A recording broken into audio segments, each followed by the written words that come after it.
السلام علیکم دوستو، اللہ کے پاک نام سے شروع جو نہایت رحم کرنے والا اور بخشنے والا ہے۔ ناظرین گرامی، تاریخ دنیا میں ایک ایسی قوم بھی گزری ہے جس کے لیے اللہ پاک روزانہ خود کھانا نازل کیا کرتے تھے۔ یعنی آپ ایک دفعہ سوچ کر ہی دیکھیں کہ اللہ اگر آپ کے لیے جنت سے زمین پر روزانہ کھانا نازل ہو تو آپ اس کھانے کے بعد کیا محسوس کریں گے۔ جی ہاں ناظرین گرامی، اللہ تعالیٰ نے بنی اسرائیل پر ایک کھانا جسے من سلوا کے نام سے جانا جاتا ہے وہ ان پر نازل کیا۔ من سلوا ان پر کب نازل ہوا اور کس طرح ہوا، اور انہوں نے کون سی ایسی نافرمانی کی کہ اللہ تعالیٰ نے ان سے من سلوا جیسی نعمت کو چھین لیا، اور وہ کس میدان میں کتنے سال تک پھنسے رہے۔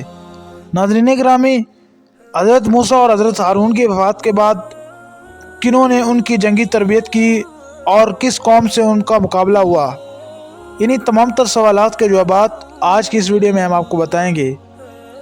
ہم نے اکثر ایسے انبیاء کے قصے تو پڑھے ہیں جنہوں نے اللہ کے غیب سے رزق عطا کرتا تھا، لیکن من سلوا ایک ایسا کھانا تھا جسے ایک نبی کی پوری امت کے لیے نازل کیا جاتا، اور پھر بس ایک ہی دفعہ نہ بلکہ ایک خاص عرصہ تک روزانہ صبح و شام نازل ہوتا رہتا۔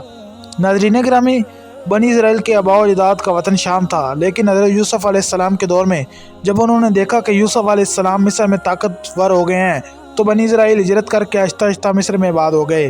حضرت یوسف کے بعد بنی اسرائیلوں پر فرعونیوں کی غلامی کا دور شروع ہوا۔ آخرکار یہ غلام اللہ کے پیارے نبی حضرت موسیٰ کے دور میں ختم ہوئے۔ فرعون جب سمندر میں غرق ہو گیا تو حضرت موسیٰ کو اللہ پاک کا حکم ہوا کہ اپنے ملک شام کو قوم ملکہ کے قبضے سے چھڑوائیں۔ قوم ملکہ ملک و شام پر قابض تھی، ایک طاقتور قوم تھی جو اس وقت دنیا کی سپر پاور مانی جاتی تھی۔ فرعون کی غلامی سے نجات حاصل کرنے کے بعد بنی اسرائیل کو حکم ہوا کہ قوم ملکہ سے جہاد کر کے اپنا وطن واپس آزاد کروائیں۔ بنی اسرائیل جہاد کے لیے ملک شام کی طرف روانہ ہوئے۔ جب یہ قوم ملکہ کے دودھ قریب پہنچے تو ان کی قوت اور طاقت کا حال سن کر ہمت ہار بیٹھے اور جہاد سے منہ موڑ کر واپس لوٹے۔ اللہ تعالیٰ کو ان کے اس جرم کی سزا یوں دی کہ اپنے گھروں تک جانے کی فکر میں دن بھر سفر کرتے، رات بسر کرنے کے لیے بعد صبح اپنے آپ کو وہیں پاتے جہاں گزشتہ صبح انہوں نے سفر کا آغاز کیا ہوتا۔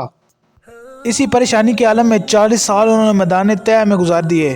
اس وادی میں نہ کوئی سایہ دار درخت تھا اور نہ ہی کوئی عمارت، نہ پینے کے لیے کوئی پانی، نہ کھانے کے لیے کوئی چیز، نہ ہی ضروریات زندگی کی دوسری چیز۔ جب بنی اسرائیل اس میدان میں پھنس گئے اور ایک ہفتے میں سب سامان ختم ہو گیا تو ساری کی ساری قوم حضرت موسیٰ کے قدموں میں آ گری اور معافیا مانگنے لگی۔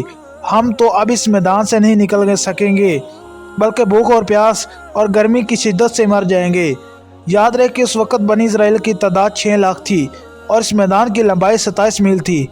پھر بھی حضرت موسیٰ نے اللہ پاک سے اپنی قوم کے حق میں دعا کی تو اللہ پاک نے اس دعا کو قبول فرمایا اور بنی اسرائیل کے اوپر میدان میں ایک ٹکڑا بادل کا مقرر کر دیا جو دن پر ان پر سایہ کیے رکھتا۔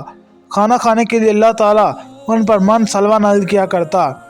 پانی کا اللہ نے ایسا انتظام کیا کہ حضرت موسیٰ علیہ السلام کو اللہ نے حکم دیا کہ کوہ طور کا جو سفید پتھر ہے اس پر اپنا عصا مارو۔ جیسے ہی حضرت موسیٰ علیہ السلام نے اس پتھر پر عصا مارا تو بنی اسرائیل کے 12 قبائل کے لیے اللہ پاک نے اس پتھر سے انتہائی لذیذ 12 چشمے جاری کر دیے۔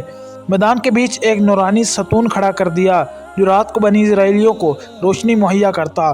اللہ پاک نے اسرائیل پر وہاں اس قدر عنایات کی کہ ان کو گننا مشکل ہے۔ مزے کی بات تو یہ ہے اس میدان میں 40 سال تک نہ لوگوں کے بال بڑھے، نہ ہی ناخن بڑھے، نہ کپڑے پھٹے اور نہ ہی میلے ہوئے، یہاں تک کہ جو بچے بھی پیدا ہوتے ان کے بدن کے اوپر بھی کپڑے پہنے ہوتے۔ جو وقت ساتھ ساتھ بڑھتا۔ اور اب بات کرتے ہیں من سلوا کی۔ سورہ بقرہ کی آیت نمبر 57 میں اللہ پاک ارشاد فرماتے ہیں، اور ہم نے تم پر بادل کا سایہ کیا اور تم پر من و سلوا اتارا اور کہہ دیا کہ ہماری طرف سے کوئی پاکیزہ چیز کھاؤ، اور انہوں نے ہم پر ظلم نہیں کیا تھا، البتہ وہ خود ہی اپنی جانوں پر ظلم کرتے تھے۔ اور بھوک سے مرتے مرتے بنی اسرائیلیوں کے لیے جب حضرت موسیٰ علیہ السلام نے اللہ پاک سے دعا کی تو اللہ پاک نے بطور خوراک ان پر شروع میں من نازل کیا۔ من سے مراد ایک نفیس شیریں ذائقہ دار مادہ تھا جس کو مفسرین ترجین کے نام سے پکارا ہے۔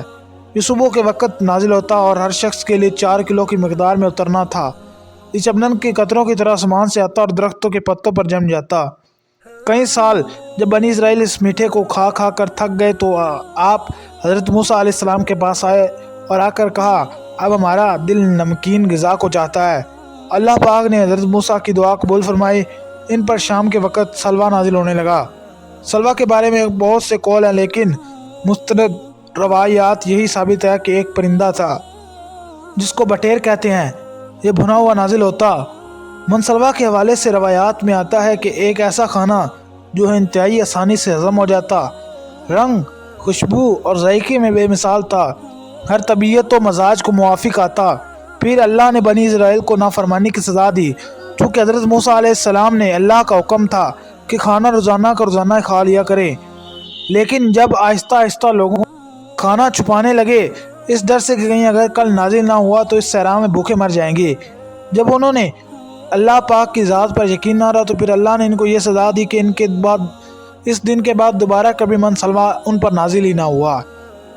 وہ جنہوں نے منسلوہ ذخیرہ کیا تھا ان کا کھانا گل سڑ گیا۔ اس بارے میں حضور رحمت صلی اللہ علیہ وآلہ وسلم کا حدیث مبارکہ ہے کہ اگر بنی اسرائیل نہ ہوتے تو کبھی کھانا خراب اور گوشت نہ سڑتا۔ اس حدیث سے ثابت ہوتا ہے کہ کھانا کا گلنا اور سڑنا بھی بنی اسرائیل کے دور سے شروع ہوا ہے۔ قرآن پاک میں ارشاد باری تعالیٰ ہے کہ جب تم نے موسیٰ سے کہا اے موسیٰ ایک ہی قسم کے کھانے پر ہرگز صبر نہ ہو سکے گا، اس لیے اپنے رب سے دعا کیجئے کہ ہمیں زمین کی پیداوار، ساگ، ککڑی، گہیں اور پیاز دے۔ آپ نے فرمایا بہتر چیز کے بدلے ادنا چیز کو کیوں طلب کرتے ہو؟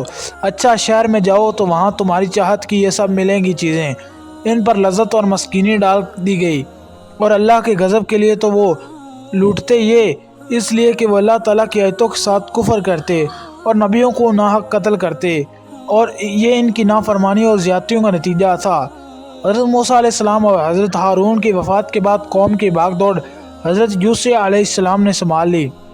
قوم کی جنگی تربیت کرنے لگے۔ بنی اسرائیل نے خوب دل لگی سے جنگی تیاری کی۔ جب صحرائے طی میں 40 سال پورے ہوئے تو اللہ پاک نے حضرت یوشع علیہ السلام کو حکم دیا کہ اب بنی اسرائیل کے لے کے بیت المقدس میں موجود قوم عمالقہ پر حملہ کرو۔ بنی اسرائیل نے اپنی غلطیوں سے بہت کچھ سیکھا۔ وہ بہت پرعزم تھے۔ جیسے ہی یوشع علیہ السلام نے کہا کہ جہاد کا حکم آ چکا ہے تو ساری قوم نے لبیک کہا اور پڑاؤ ڈال لیے۔ 12 قبائل پر مشتمل اس قوم کے سپاہیوں نے 6 ماہ تک اریحہ کا محاصرہ کیے رکھا، اور بالآخر ایک دن بنی اسرائیل کے نوجوان قلعہ کی دیوار گرا کر شہر میں داخل ہوئے اور اریحہ شہر پر قبضہ کر لیا۔